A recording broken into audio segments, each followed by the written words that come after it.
même formule. Là où ça se corse, c'est quand tu dois utiliser le volume en réfléchissant un petit peu plus. Je te fais tourner. Désolée, te voilà dans un manège de la ronde. Donc, c'est quand je te demande de ranger, disons, un solide quelconque, un objet, dans une boîte ou dans une étagère. Donc ici, j'ai pris 3 jeux que j'ai chez moi. Les 3 jeux sont de dimensions identiques. OK? Et si je regarde de quel solide il s'agit, là, j'ai 4 rectangles sur les bords, j'ai un carré ici, un autre carré. J'ai donc 2 bases carrées. C'est donc un prisme à base carrée. Je veux savoir combien de fois, si j'avais plus de jeux, je pourrais rentrer mes jeux dans cette étagère. Donc, je veux trouver le nombre maximum de jeux qui rentrent dans cette étagère. Je vais donc devoir manipuler mes jeux. Je prends un premier jeu. Je vais y aller dans ce sens-là pour savoir combien de fois ils rentrent parce que je ne peux pas couper mes jeux. Deuxième jeu, je les colle. Ça rentre très bien. Troisième jeu, ça rentre aussi. Et là, j'ai seulement ça d'espace. Donc, tu vois, j'ai pas de quatrième jeu, mais je vois rapidement que ça ne me rentrerait pas. Donc, dans le sens de la largeur ici, j'ai 3 jeux qui rentrent. Je pourrais donc faire 3 piles. Ensuite, je vais voir, je vais les enlever et je vais voir, est-ce que je pourrais en mettre 2 ou plus dans le sens de la profondeur? Je vois que ça dépasse, ça ne fonctionne pas. Fait que j'ai vraiment pas le choix d'en mettre seulement un en profondeur pour chacune des piles. Ensuite, là, je vois que j'ai bien de l'espace en hauteur. Je veux savoir combien de jeux je peux mettre en hauteur. 2, ça va très bien. 3. Là, je n'ai pas d'autres jeux.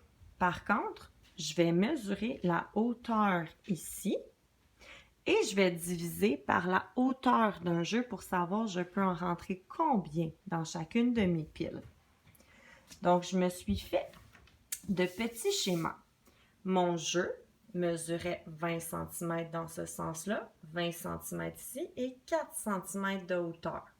4, c'est la donnée qui m'intéresse en ce moment. Ma bibliothèque, mon étagère, c'était 65 cm de largeur, 40 de hauteur et 30 de profondeur. Donc là, 40 cm, c'est ma hauteur ici. Et ma hauteur d'un jeu, c'est 4.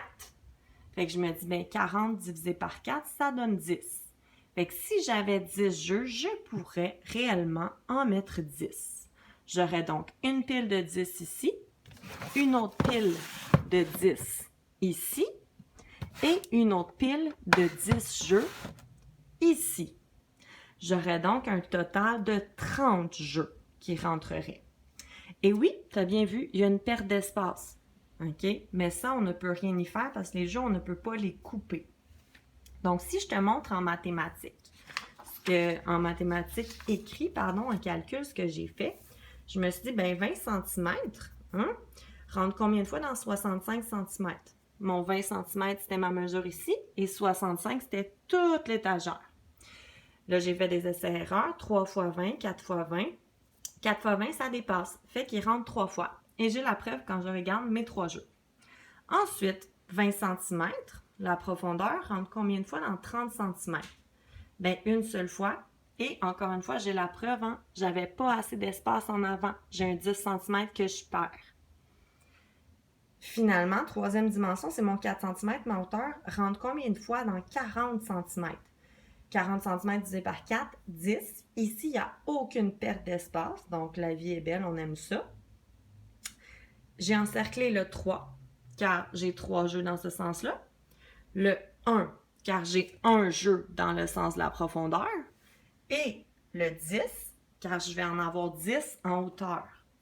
Fait que là, pour calculer le nombre de jeux total, je fais carrément 3 fois 1 fois 10, ce qui me donnerait 30 jeux. Et je te l'ai illustré rapidement. Donc ici, on voit que ça rentre 3 fois. Il y a ma perte d'espace en vert. Ici, ça rentre une fois en profondeur, perte d'espace là aussi. Et en hauteur, ça rentre exactement 10 fois. D'où le 10 fois 3 fois 1, 30 jeux.